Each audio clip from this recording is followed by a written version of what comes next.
नमस्कार, महाबहस देख रहे हैं आप सभी। आपके साथ मैं हूं जीनत सिद्दीकी। अब गांव में कोरोना पैर पसारने लगा है। हालांकि गांव कोरोना के संक्रमण को रोकने के लिए सरकार युद्ध स्तर पर तैयारियां कर रही है।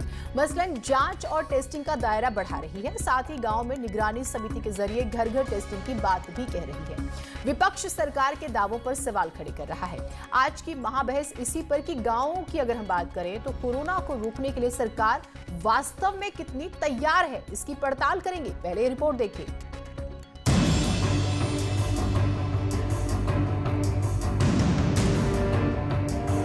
बड़ी आबादी में महाअभियान टेस्टिंग बचाएगी जान। दूसरी आशंका जो व्यक्त की गई थी कि पंचायत चुनाव के बाद प्रदेश के अंदर तेजी के साथ कोविड के केसेज बढ़ेंगे। पंचायत चुनाव 29 को संपन्न हो चुका है। आज 8 मई है। 30 अप्रैल से लेकर के अब तक लगातार कोविड के केसेस में कमी आई है और हम लोगों ने 5 मई से एक विशेष अभियान भी प्रारंभ किया है। शहर में कंट्रोल, कोरोना चला गांव की ओर। विभिन्न जो हमारी टीमें हैं उनके द्वारा 48,63,298 आवासों का भ्रमण किया गया, निरीक्षण किया गया और उनमें जिनमें लक्षण कुछ पाए गए वो 68,109 व्यक्ति थे। इनमें इन सब का जो है वो टेस्ट किया गया। टेस्ट में लगभग 1210 व्यक्ति इनमें से जो है वो पॉजिटिव पाए गए, जिनका कि ये जो कि इलाज किया जा रहा है। अफवाह से 2 डोज अधूरी, जागरूकता से होगी पूरी। सोचिए, उत्तर प्रदेश सरकार ने यहाँ पे पंचायती चुनाव कराया। अगर पंचायती चुनाव ना कराती तो कोरोना गांव की तरफ नहीं जाता। शहर में तो उत्तर प्रदेश सरकार यहाँ पे एम्बुलेंस, यहाँ पे बेड की व्यवस्था, ऑक्सीजन की व्यवस्था, हॉस्पिटल की व्यवस्था, वेंटिलेटर की व्यवस्था तो कर नहीं पा रही है। अब ये कोरोना गांव में फैलने लगा है। सोचिए क्या स्थिति उत्तर प्रदेश की होगी। न लोगों को वैक्सीन मुहैया हो पा रही है, न लोगों को बेड मुहैया हो पा रहा है, न लोगों को ऑक्सीजन मुहैया हो पा रही है। तीसरी लहर भी आने वाली है। आखिर देश की जनता ने, उत्तर प्रदेश की जनता ने आपको जन्मत दिया है योगी जी और मोदी जी। जवाबदेही आपकी है। गांव में कोरोना का बाद सरकार कितनी तैयार? सवाल यही है, आज की बहस क्यों? गांव में कोरोना के मामले बढ़ रहे हैं। सरकार का टेस्टिंग बढ़ाने का दावा भी है। निगरानी समिति को टेस्टिंग की जिम्मेदारी। गांव में आपको बता दें कि अफवाह की वजह से वैक्सीनेशन का डर है। गांव में वैक्सीनेशन और जांच पर विपक्ष ने सवाल उठाए हैं और अब ऐसे में सवाल भी उठते हैं, क्या प्राथमिक स्वास्थ्य केंद्र सक्षम हैं? गांव में होम आइसोलेशन कैसे होगा? क्या गांव में टेस्टिंग के लिए अफवाह का भी अड़ंगा है? क्या वैक्सीनेशन से पहले जागरूकता जरूरी नहीं है? गांव में ऑक्सीजन की जरूरत कैसे पूरी होगी? ये कुछ बड़े ही महत्वपूर्ण सवाल हैं, बड़ी चुनौती है।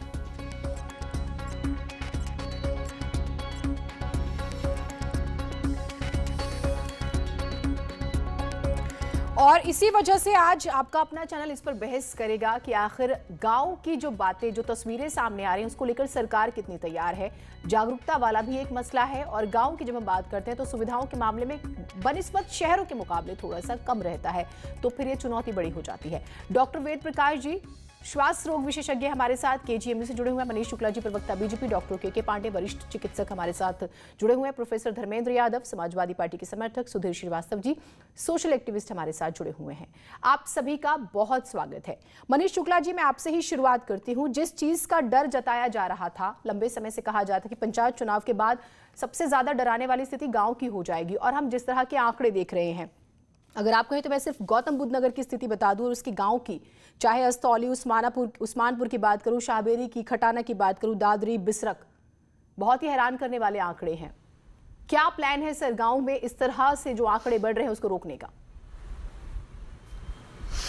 देखिए, आज पूरे उत्तर प्रदेश में 26,847 नए संक्रमित मरीज आए हैं और 34,731 उपचारित होकर घर गए हैं। उत्तर प्रदेश में सबसे ज़्यादा मामले 24 अप्रैल को आए थे, जब 38,000 नए संक्रमित मरीज मिले थे। उस दिन ठीक होने वालों की संख्या 20,000 थी, यानी 18,000 ज़्यादा थे।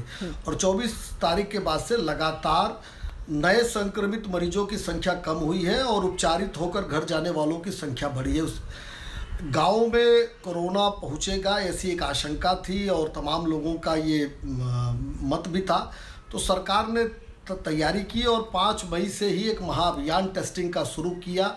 97,000 जो राजस्व गांव है उत्तर प्रदेश में, वहाँ 72,000 निगरानी कमेटियों को लगाया गया जो घर घर जाके स्क्रीनिंग कर रही हैं कि अगर जो लक्षण युक्त लोग हैं उनकी एंटीजन टेस्टिंग कर रही हैं। और अभी 48 लाख से ज़्यादा गाँवों में ट्रेसिंग का काम हुआ है, जिसमें 1200 से ज़्यादा पॉजिटिव लोग मिले हैं। उनको आइसोलेट किया गया है, उनको मेडिकल किट उपलब्ध कराई गई है। यानी सरकार पहले से इस बात के लिए सचेत थी और उस पर काम आगे कर रही है। तमाम सवाल आपने पूछे हैं कि ठीक है, बात सही है कि शहरों के अपेक्षा निश्चित रूप से गाँव का जो इंफ्रास्ट्रक्चर है स्वास्थ्य का वो कम है ही। अब जैसे दिल्ली की अपेक्षा उत्तर प्रदेश की स्वास्थ्य व्यवस्थाएं या महाराष्ट्र की अपेक्षा या देश की बात करें तो अमेरिका की अपेक्षा भारत की अपेक्षा, ये तो स्वाभाविक चीज़ें हैं। लेकिन इसीलिए सरकार CSCs को यानी सामुदायिक स्वास्थ्य केंद्र जो है वहाँ उसको मजबूत करने का काम सरकार कर रही है। जिला केंद्रों पर सभी जिला हॉस्पिटल्स में ऑक्सीजन प्लांट लग रहे हैं। कई जगहों पे जौनपुर, सोनभद्र, झांसी समेत कई जगहों पे शुरू हो गए हैं। CSCs पे ऑक्सीजन कंसंट्रेटर भी भेजे जा रहे हैं, जिससे कि वो भी कोविड से लड़ने के लिए काबिल हो सके। हमारे सामुदायिक शिक्षा केंद्र भी देखिए। और एक महत्वपूर्ण बात है, आज मुख्यमंत्री जी स्वयं मैदान में उतरे हैं। मुरादाबाद और बरेली का दौरा किया है। मुरादाबाद के गांव मोहनपुर भी गए वो, जहां उन्होंने मौके पे जाके होम आइसोलेशन में रह रहे मरीज से बात की, निगरानी कमेटियों से बात की जो टेस्ट कर रहे हैं उनके मौके पर जाके उनकी जांच की, वहां के जनप्रतिनिधि और अधिकारियों से बात की है। स्वयं मुख्यमंत्री जी मौके पे जा रहे हैं। तो हमको लगता है कि प्रदेशवासियों की सहयोग से हम कोरोना के खिलाफ अपनी लड़ाई को मुकाम तक पहुंचाएंगे। ठीक है, मैंने आपकी बात को बड़े इत्मीनान से सुना। हमारे साथ धर्मेंद्र जी भी हैं, प्रोफेसर धर्मेंद्र यादव जी। धर्मेंद्र जी, जो स्थिति गांव की है जिसकी हम खास तौर से आज चर्चा कर रहे हैं, क्योंकि प्रधानमंत्री नरेंद्र मोदी ने, हमने खास तौर से जब पहली वेव आई थी तब उन्होंने कहा था कि हमें हमारे गांव को रोकना है। अफसोस की बात यह है कि हम इस बार अपने गांव को रोक नहीं पाए हैं। आप लोग भी पंचायत चुनाव में मैदान में उतरे, हर विपक्षी पार्टी उतरी, क्या तस्वीर है गाँव की? मैडम, पहले ही हम लोग इस बात की आशंका जता रहे थे कि अगर पंचायत चुनाव होगा और मतगणना होगी, हाँ, तो निश्चित रूप से कोरोना गांव में जाएगा, उसको कोई रोक नहीं सकता। मैं एक डिबेट में ही बोला था कि ज्यादातर जो कर्मचारी हैं वो शहरों में रहते हैं और चुनाव के दौरान वो बूथ पर जाएंगे और कोरोना बम लेकर जाएंगे, और आज स्थिति वही हो गई है। मैं ये पूछना चाह रहा हूँ भारतीय जनता पार्टी के जो प्रवक्ता हैं कि जिस चीज को हम पूरी तरह से रोक सकते थे तो क्या उसको हम एक बार लोगों को जोखिम में डाल दें, फिर उसके बाद उसका उपाय करें। अगर ये आपका पंचायत चुनाव जो है वो टल जाता, मान लो पंचायत चुनाव नहीं टल पाया तो काउंटिंग अगर टल जाती, तो काउंटिंग टलने से भी हम कम से कम 20 से 30% कोरोना को स्प्रेड होने से रोक सकते थे। लेकिन वो काम हम नहीं किए। मैं आपकी बात का जवाब दूंगी, लेकिन आप मुझे एक चीज बताइए धर्मेंद्र जी, क्या अब ये स्टेटमेंट गैर जिम्मेदाराना नहीं है? जो चीज हो चुकी है, हमने उसमें हाईकोर्ट का भी रोल देखा, चुनाव हो चुके हैं, क्या हम इसी बात को लेकर बैठे रहेंगे और हमारी जिम्मेदारी खत्म हो जाएगी, या आगे का सोचेंगे? सर, आगे बढ़ना है ना। सुनिए, हाँ, कोर्ट बढ़ना है मैडम, बढ़ना है। हम उसी दिन से आगे बढ़ रहे हैं जिस दिन से चुनाव हुआ, उसके बाद काउंटिंग हुई, उसके बाद आज तक भी हम आगे बढ़ रहे हैं। लेकिन मेरा कहना है कि अगर किसी चीज में आग, चिंगारी अगर है, उसको आग बनाने क्यों दिया जाता है, ये मैं पूछना चाह रहा हूं कि अगर चिंगारी आग बन जाएगी तो उसको बुझाना आसान नहीं होगा। अब आप आग कह रही कि आप ये कह रही हो कि आग बन गया है, चलो ठीक है आग बन गया है, अब उसको सब मिलकर बुझाते हैं। आपका जो हेल्थ इंफ्रास्ट्रक्चर है वो पूरी दुनिया जानती है, आप भी जानते हो देश का हेल्थ इंफ्रास्ट्रक्चर किस तरह का है, हमारी आबादी जो है उसके अनुपात में किस तरह का है। जो आपके प्राथमिक स्वास्थ्य केंद्र है उसकी स्थिति आप जाइए किसी गांव में देख के खुद ही आपको पता चल जाएगा। जो सामुदायिक केंद्र है उनकी स्थिति आपको देख के खुद ही पता चल जाएगा कि कितना वहां ट्रीटमेंट हो सकता है, कितना आइसोलेशन हो सकता है, कितने कमरे हैं। ऐसे ऐसे कमरे मिलेंगे जहां पे आपको सांप और बिच्छू मिलेंगे। तो आप इस बात को समझिए कि गांव में कोरोना गया, ये बहुत बड़ी नाकामी उत्तर प्रदेश सरकार की रही, जबकि प्रधानमंत्री के आह्वान पर भी ये लोग रोक नहीं पाए। आज जो इनके आंकड़े हैं मैं आपको बता दूं, आप किसी भी गांव में चले जाइएगा, गांव में जो ये निगरानी समिति की बात करते हैं 78,000 निगरानी समिति बन गई। एक दो तीन गांव का नाम बता दें, अम्बेडकर नगर में बता दें, ये इलाहाबाद में बता दें, जौनपुर में बता दें, उसके बाद आपका सीतापुर में बता दें, भदोही में बता दें, इधर सहारनपुर, मुजफ्फरनगर, शामली, बागपत, मेरठ यहाँ बता दें। अभी आपने गौतम बुद्ध नगर के 4-5 गाँव का जिक्र किया ही। ऐसे ऐसे गाँव हैं जिसमें 40-40 मौतें हो जा रही हैं। ऐसा कोई गाँव नहीं बचा है जहाँ पे 2 या 3 मौतें रोज ना हो रही हों। मतलब स्थिति कंट्रोल से बाहर है। उसके बाद मनीष शुक्ला जी बहुत जल्दी से जवाब दे दीजिए ताकि मैं बाकी मेहमानों के पास जाऊं। गांव की बात हो रही है और अब आपने जो भी दावे किए उस पर प्रश्न चिन्ह उठा रहे हैं। हालांकि हम सबके अपने अपने स्तर पर जिम्मेदारी है, लेकिन इसका जवाब जल्दी से दे दीजिए आप। देखिए इन्होंने 2 बातें कही। एक तो जो इन्होंने निगरानी समिति और 97,000 राजस्व गाँव की बातें की, तो उसका जवाब तो मैंने पहले ही वक्तव्य में दे दिया कि हमारी 72,000 निगरानी समितियां काम कर रही हैं और 48 लाख से ज़्यादा घरों की स्क्रीनिंग किया है, जिसमें 1210 पॉजिटिव मरीज मिले हैं जिनको होम आइसोलेशन में भेजा गया। दूसरा सवाल इन्होंने पंचायत चुनाव को लेकर उठाया। देखिए मैं कई फोरम पर कई बार इस विषय को समाजवादी पार्टी उठाती है। मेरा एक ही सवाल है कि एक तो ये जो चुनाव हो रहे थे माननीय उच्च न्यायालय के आदेश के अनुपालन में हो रहे थे, सरकार ने और समय मांगा था, माननीय उच्च न्यायालय ने समय नहीं दिया था। दूसरा, अगर समाजवादी पार्टी समेत किसी भी विपक्ष को आपत्ति थी तो ये आज बताएं आपके सामने कि क्या ये चुनाव आयोग में जाकर एक ज्ञापन देने की जहमत भी इन्होंने उठाई थी कि चुनाव नहीं होना चाहिए, जो इसका फोरम था चुनाव कराने का, यानी चुनाव आयोग को। चुनाव लड़ेंगे, चुनाव आयोग जाएंगे नहीं, केवल विरोध करेंगे और बयान देंगे। तो बयान देने से ये बात ठीक नहीं है। ठीक है, मैं बाकी मेहमानों को एक बार शामिल कर लेती हूँ। डॉक्टर, ठीक है सर, डॉक्टर वेद प्रकाश जी हमारे साथ हैं। डॉक्टर वेद प्रकाश जी, गांव की जब हम बात करते हैं, ये माना जाता है जागरूकता के पहलू पर भी और सुविधाओं के पहलू पे भी हमने बड़े एकदम हाई ये कहें कि सक्षम मुल्कों को हाँफते देखा, हमने बड़े अपने शहरों को हाँफते देखा। उस लिहाज से सर गाँव को लेकर आपके पास क्या एक विजन है, ये जरा हमें बताइएगा ताकि हमारे गांव हम बचा पाए। देखिए जीनत, ये हम सभी जानते हैं कि गांव में जो हेल्थ का इंफ्रास्ट्रक्चर जो है और वहाँ पे जो हेल्थ की और जांच की सुविधाएं हैं कम है। ऐसे में हमें कुछ ऐसा सरलीकरण करना होगा जीनत, जिससे कि जो गांव के लोग हैं वो उसको समझ सके और जल्दी से जल्दी उनका ट्रीटमेंट एनफोर्स किया जा सके। मैं इस बात को कहना चाहता हूं कि जो अर्ली और एग्रेसिव ट्रीटमेंट है, कोरोना का कोई भी मरीज इस समय यदि किसी को बुखार आ रहा है, शरीर में कमजोरी आ रही है, तो जब तक वो प्रूव ना हो जाए कि कुछ और है, तब तक उसको कोरोना ही समझें। और कोरोना समझ करके जो एक शुरुआती जो इलाज है उसकी यदि हम किट वहां पे उपलब्ध करा देते हैं मरीज को, और वो जो सामान्य दवाइयां हैं जिसमें आइवरमेक्टिन है, डॉक्सीसाइक्लिन है, या विटामिन सी, डी, जिंक है, और जिसमें हमारे पैरासीटामोल है, तो ये दवाइयां डॉक्टर की देखरेख में यदि वहाँ किट मरीज के पास पहुंच जाती है और शुरुआती दौर से वो खाना शुरू कर देता है, मैं ये रिक्वेस्ट करूंगी सर आपसे कि आप एक बार फिर से इन दवाइयों का नाम हमारे दर्शकों के लिए जरूर ले दीजिए आराम से, ताकि वो इसे नोट भी कर पाए कि अगर उन्हें शुरुआती कौन से लक्षण दिखे जिसके बाद वो इन दवाइयों को इस्तेमाल कर सकते हैं।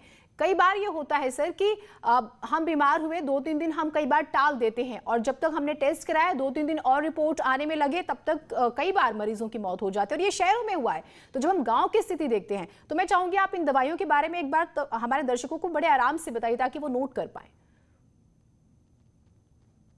बिल्कुल जीनत, देखिए बहुत ही महत्वपूर्ण है जो एक तो हम लोगों को लक्षण को पहचानना कि बुखार आ रहा है या किसी को उल्टी दस्त भी हो रहे हैं इस समय, या शरीर में कमजोरी आ रही है, जुकाम हो रहा है, फ्लू के लक्षण है, खांसी आ रही है, ये तमाम लक्षण कोरोना से मिलते जुलते लक्षण है, कोरोना के लक्षण है। तो जब तक कोई अन्य बीमारी उसकी समझ में नहीं आती है, इसको टाइफाइड, मलेरिया इस तरह का फीवर मानने की बजाय इस समय उसको कोरोना ही माने।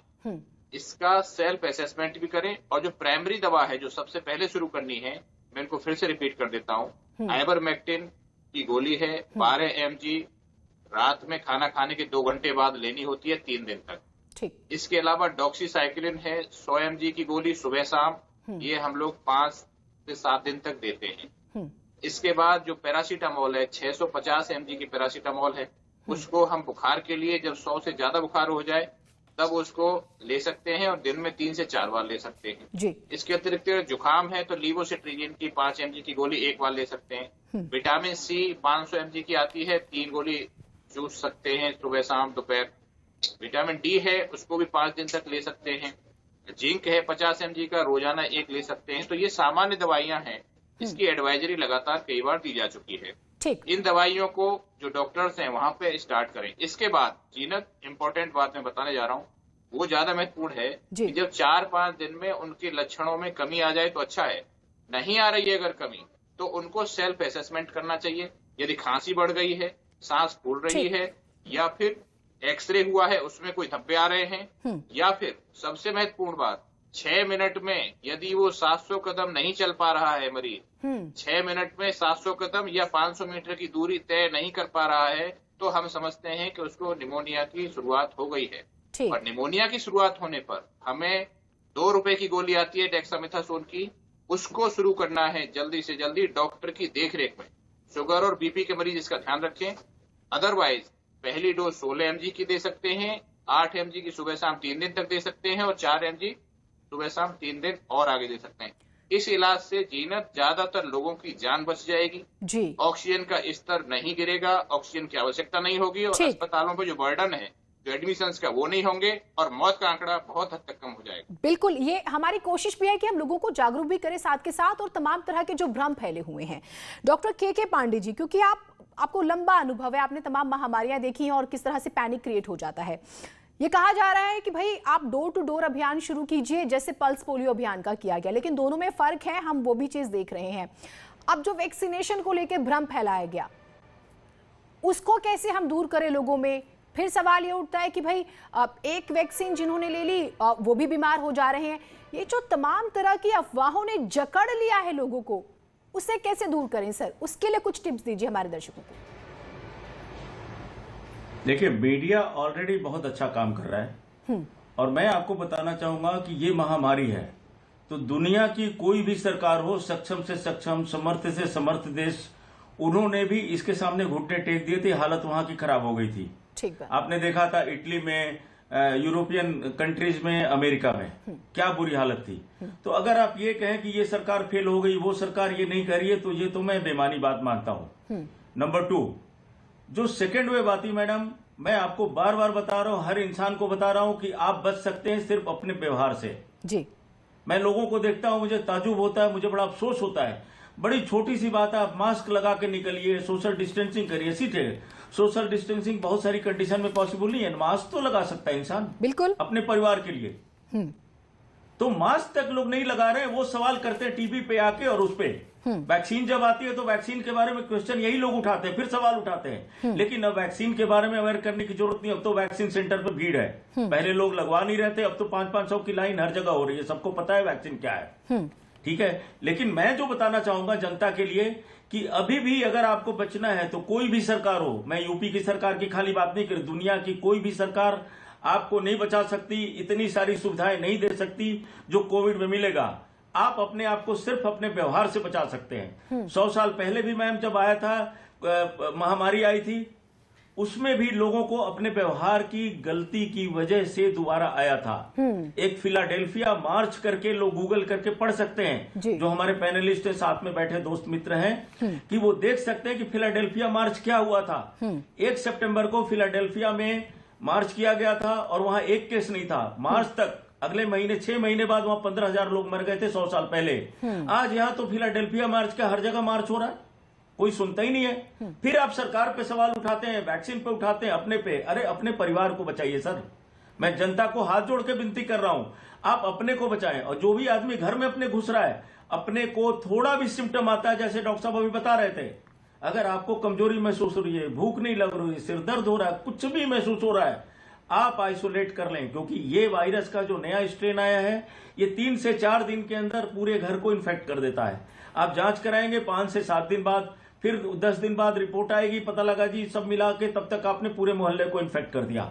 तो जिसको भी घर में बाहर एक आदमी जो भी घर का जा रहा है, वो पूरी सावधानी बरते, अपने आप को पूरा अलग रखे। और जैसे ये बहुत इंपॉर्टेंट बात आपने कही है। अगर आपको थोड़े भी लक्षण नजर आते हैं तो आप अपने आप को सबसे पहले क्या करें, बाकियों से दूर कर ले। आपने टेस्ट करा लिया है तो आप रिपोर्ट का इंतजार करें, लेकिन ये नहीं कि आप घूमे परिवार वालों में, बाजार में, जहां मन चाहे कि अभी रिपोर्ट तो आई नहीं, तब तक आप बहुत लोगों को संक्रमित कर चुके होते हैं। ठीक है सर, मैं आपके पास आती हूँ। हमारे साथ सुधीर श्रीवास्तव जी भी जुड़े हुए हैं, सोशल एक्टिविस्ट।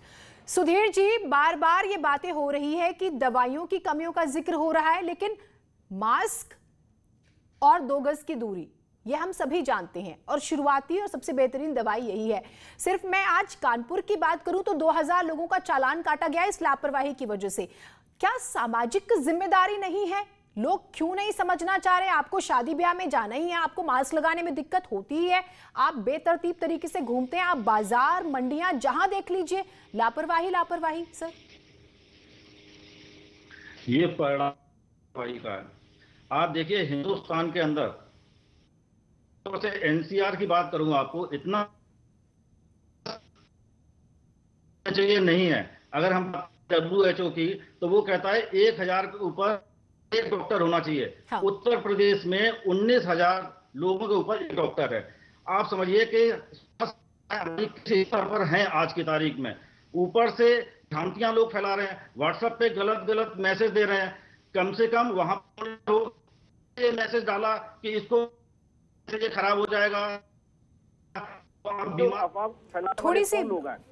और आप देखिए आज NGO है डिफरेंट, जैसे हमारा NEA है, RW है, विभिन्न स्वयंसेवी संगठन है जिन्होंने ऑक्सीजन की व्यवस्था कर रखी है। कोई लंगर लगा रहा है, कोई ऑक्सीजन लेके भाग रहा है, कोई दवाइयां का अरेंजमेंट कर रहा है, कोई नेट पे सर्च करके दे रहा है कि आपको बेड चाहिए, तो अलग अलग ग्रुप्स में वो शेयर कर रहा है। मैं सिर्फ सरकार से इस समय यही निवेदन करना चाहता हूँ कि विपक्ष और सत्ता पक्ष ये सब लोग एक हो जाएं। जो पीछे हो चुका है उसको हम वापस नहीं ला सकते। एटलीस्ट आज हाथ मिला के कम से कम अपने अपने पदाधिकारियों को, अपने अपने संगठन के लोगों को बोले पूरी तरह से ईमानदारी से जुट जाएं। हमें लोगों को बचाना है, जिनसे हम वोट लेते हैं उनकी जान आज खतरे में है, उनको बचाना है, उनको समझाना है। जाइए, वैक्सीन लगाइए, मास्क पहनिए, सोशल डिस्टेंसिंग करिए। इतना हर जगह प्रचार सब कुछ है, लेकिन कहीं ना कहीं से जो लोग हैं वो सुधरने को तैयार नहीं है। उनके जो लोग उनको मॉनिटर करते हैं, जो उनके जिससे जुड़े हुए लोग हैं, चाहे पार्टी से हो या संगठन से हो, एटलीस्ट उनके थ्रू भी अगर मैसेज जाता है तो बहुत अच्छा होगा। और मैं समझता हूँ लोगों को इस पे अमल करना चाहिए। बिल्कुल, लगातार हम भी यही कोशिश करें। मनीष शुक्ला जी, अब जो सवाल बार बार उठ रहे हैं वो ये कि जो बाहर से आ रहे लोग हैं, अगर हम उनको टेस्ट करें, जैसे बात हुई कि भाई जो लोग बाहर से आ रहे हैं उनको आइसोलेट, क्वारंटीन कर दिया जाए, आइसोलेशन में अगर सिम्टम्स नजर आते हैं तो रखा जाए, मेडिकल किट्स पहुंचाई जाए। मैंने भी तमाम सोशल मीडिया प्लेटफॉर्म्स पे पूछा कि भाई किस तरह से हम गांव में कोरोना को रोके, तो उन्होंने, कुछ लोग कहते हैं ठीक है आप लॉकडाउन लगा दीजिए, कुछ लोग कहते हैं कि नहीं आप टेस्टिंग बढ़ा दीजिए। और क्या प्लान है सरकार का सर? क्योंकि पंचायत चुनावों में दिल्ली से भी गाड़ियां भर भर के गए हैं लोग, वोट कास्ट करके आए हैं। हमें पता है कि यूपी के लोग तमाम जगहों पर रहते हैं, तो वो तो हो गई अब लापरवाही, लेकिन आगे कोई रोड मैप है कि कोई और किसी स्टेट से आ रहा है तो हम क्या स्टेप्स उठाएंगे? देखिए जीनत जी, पिछली बार की अपेक्षा एक साथ कम लोग आ रहे हैं गांव में। चुनाव के दौरान जरूर गए, चूँकि ग्राम पंचायत के चुनाव में जो ग्राम प्रधान का वोट पड़ता है उसमें घर घर इन्वॉल्व होता है, इसके नाते से जागरूकता होती है और वोट ऑफ परसेंटेज भी बढ़ता है, लोग जाते हैं वोट देने। लेकिन 29 तारीख को अंतिम पोलिंग हुई थी। आज हम लोग 8 मई को हम लोग बातचीत ये कर रहे हैं बैठ के हम। तो इस बीच में 8 मई को हम लोग बातचीत कर रहे हैं। इस बीच में अच्छा साइन ये है कि कोई विस्फोट नहीं हुआ है पॉजिटिव नए संक्रमित मरीजों का मिलने का। तो जो निगरानी समितियां हैं, जो राजस्व ग्राम में जो टेस्टिंग का और ट्रेसिंग का काम चल रहा है, उसी परिप्रेक्ष्य में चल भी रहा है। और अब आइसोलेशन करने के लिए जो लोग बाहर से जाएंगे उनको गांव के बाहर आइसोलेट करने की बात सरकार कर रही है। एक बात और मैं कहना चाहूँगा, वैक्सीनेशन की बात हो रही थी। जो पहला चरण वैक्सीनेशन का आया था उसमें वैक्सीन की वेस्टेज बहुत हुई थी। कारण था तमाम तरह के बयान और उहापोह और भ्रम के नाते से लोग वैक्सीन लगाने में डर रहे थे। इस बार जो उत्तर प्रदेश का आंकड़ा है, कम से कम 18 से 44 आयु वर्ग वालों का वेस्टेज वैक्सीन की केवल ठीक, ये तो 0.11% वैक्सीन को लेकर मेरा हुई है। सवाल मैंने पूछा भी था डॉक्टर वेद प्रकाश जी से, और डॉक्टर वेद प्रकाश, ठीक है मैं आपके पास आती हूँ मनीष जी। 0.11% केवल वेस्टेज हुआ है, ये अच्छा साइन है, मैं ये ठीक है, दैट मीन्स कि अवेयरनेस फैल रही है। वेद प्रकाश जी, अभी भी जो भ्रम है, मैंने एक सवाल आपसे पहले भी पूछा था, मैं चाहूंगी कि हम उस पर खुलकर एक बार बात करें। वो ये कि लोग बोल रहे हैं कि नहीं वैक्सीन लगाएंगे, तो कई लोग कह रहे हैं कि नहीं फिर बुखार होता है और फिर शायद मर भी जाते हैं, ऐसी भी अफवाह है। कुछ कहते हैं कि नहीं भाई वैक्सीन लगाने के बाद माना पहली डोज ले ली, और कई ऐसे केसेस आए हैं कि दूसरी डोज के बाद भी तबीयत खराब हो गई और कई बार मरीज मर भी गया। उनके अलग रीजंस हैं, वो एक स्टडी का पार्ट है, लेकिन लोग उतनी स्टडी तक जाते नहीं, रिसर्च तक। हमें इससे भी दूर करना है, और ये तो और भी बड़ी चुनौती है सर। तो वैक्सीन को लेकर आप, मैं चाहूंगी अवेयर करें हमारे दर्शकों को, और वैक्सीनेशन किस तरह से आगे बढ़ाया जा सकता है। देखिए जीनत, दो ही तरीके हैं हर्ड इम्यूनिटी अचीव करने के। एक तो ये जो इन्फेक्शन चल रहा है, इन्फेक्शन से जो ठीक हो रहे हैं उनमें इम्यूनिटी बन गई। दूसरे वो लोग हैं जिनको कि हम लोग वैक्सीनेट कर रहे हैं, उनमें इम्यूनिटी डेवलप हो रही है। ये 70% जब हो जाएगा हमारी ससेप्टेबल पॉपुलेशन का, तब ये समाप्त हो जाएगी जो हमारी प्रेजेंट ये जो महामारी का दौर है। अब इसको अचीव करने के लिए हमें वैक्सीनेशन को लगातार बढ़ाना होगा। जब अभी जो प्रोडक्शन है वो 6 करोड़ पर मंथ तो कोविशील्ड का है, 1 करोड़ आपकी कोवैक्सीन है। अगर इन्हीं से होना है तो इसके अतिरिक्त और भी ऑप्शंस एक्सप्लोर किए जा रहे हैं, और सभी ऑप्शंस को लेकर के इंपोर्ट करके सबको अवेलेबल करा के जल्दी से जल्दी ड्राइव चला करके हम लोगों को सबको वैक्सीनेट करना चाहिए। लेकिन ये खास ध्यान रखना होगा कि जो अभी कोरोना के जद में लोग हैं, जिनको बुखार आ रहा है, जिन्हें सिम्टम्स हैं, उनको वैक्सीन अभी ना लगवाएं। जब वो ठीक हो जाए, रिकवर हो जाए, उसके 2 से 4 हफ्ते बाद उनको वैक्सीन लगाएं, और इसका विशेष ध्यान रखें। दूसरा मैं कहूंगा कि जैसे बात हो रही थी कोविड एप्रोप्रिएट बिहेवियर को बहुत सख्ती से हमें एनफोर्स करना होगा, और जो प्रिवेंशन है उसमें कंट्रोल्ड एक्सपोजर।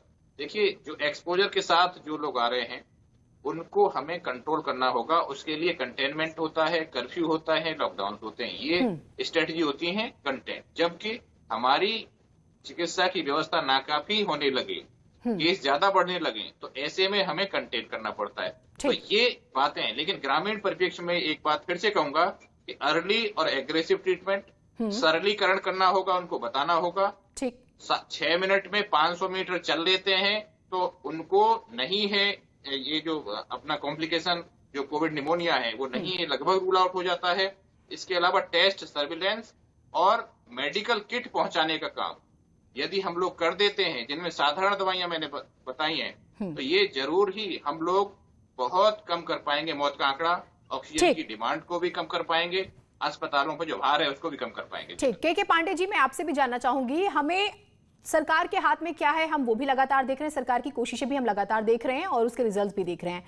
अपने अपने स्तर पर गांव के लोगों को अगर हम जागरूक करना चाहें, सर क्या आप उन्हें टिप्स देंगे कि वो तमाम जो अफवाहों की जकड़ में है, आपने देखा कि वैक्सीन पहली खेप में कितनी डोज वेस्ट हुई है, इस बार ना हो। आज ही 2.5 लाख डोज जो है वो पहुंचती है उत्तर प्रदेश में, 1 करोड़ का ऑर्डर दिया जा चुका है। तो सरकार तो एफर्ट्स कर रही है, अब हमें भी तो सहयोग करना होगा, हमें आगे आना होगा। बिल्कुल, ये पहली चीज मैं किसी को भी, गांव में हो, शहर में हो, किसी को भी मैं साफ कहता हूं कि आपके घर में अगर 4 आदमी हैं तो 5वां आदमी कोई भी हो, चाहे आपका दोस्त है, रिश्तेदार है, पड़ोसी है, कोई भी, उसको कोविड पॉजिटिव मानिए।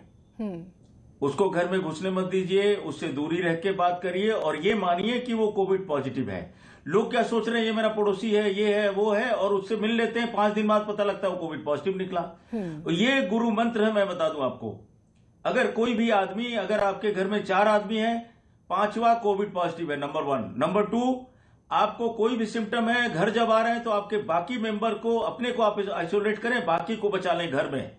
और नंबर 3, जब भी निकलें मास्क वगैरह पहन के वो जो कोविड एप्रोप्रिएट बिहेवियर है वो करिए। वैक्सीन का जहां तक सवाल है, सर अभी जैसे बता रहे हैं कि हर्ड इम्यूनिटी की बात है। आप सोचिए हर महीने अगर बहुत वैक्सीन आप लगा लेंगी, 10 करोड़ से ज्यादा नहीं लगा सकती। ठीक बात है। अभी भी 2% से कम लोगों को दोनों डोज लगी है। 70% कैसे हम कर लेंगे? सोचिए 180 करोड़ हमें डोजेज चाहिए। एक दिन में अगर 30 लाख भी लगाते हैं और वो लोग आके बिल्कुल लगवा लेते हैं तो भी 1 महीने में हम 10 करोड़ लगा सकते हैं। तो वैक्सीन इतने बड़े स्केल पे हिंदुस्तान में नहीं लगाया जा सकता। आदमी के पास, हमारे आपके पास सिर्फ यही तरीका है कि हम अपने आप को बचाएं, और बचाने का सिर्फ एक ही तरीका है, कोविड अप्रोप्रिएट बिहेवियर। जो मैंने 3 चीजें बताई हैं वो ध्यान रखेंगे तो अपने आप को बचा जाएंगे, और धीरे धीरे ये वेव अपने आप कम हो जाएगी। मई का महीना ज्यादा खतरनाक है। अगले 15-20 दिन आदमी बचा ले और उसके बाद सिर्फ मास्क पहन के रहे, बाकी छोटी मोटी प्रिकॉशंस लेता रहे, तो अपने परिवार को, अपने आप को बचा सकता है। ये बहुत बहुत बहुत इंपॉर्टेंट बात कही आपने। धर्मेंद्र जी, मैं आपसे एक कमेंट चाहूंगी, कैसे सहयोग करेंगे सरकार को, क्योंकि जिम्मेदारी तो सभी की है। क्या टिप्स हैं, किस तरह से हम अपने गांव को बचाएं?